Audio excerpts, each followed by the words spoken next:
In this video, I'm going to give the answer of this question. The question is, what are the Rolling Stones named after? Well, I'll give the answer of this question, and the correct answer for the question is A Muddy Waters Song. What is the answer for the question? A Muddy Waters Song. Hi, thank you so much for watching this video. If you find this video is very useful, you can help this channel to grow by subscribing this channel. Please this subscribe button and don't forget to like this video.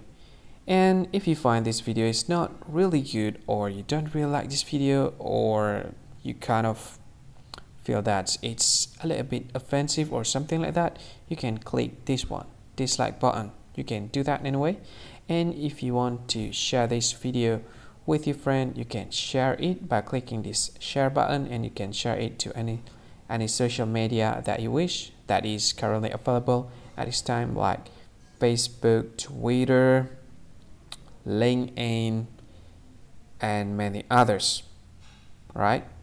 And if you want to add this video to your playlist, you can click this one. You can watch this video later, and you can find more options by clicking these three dots.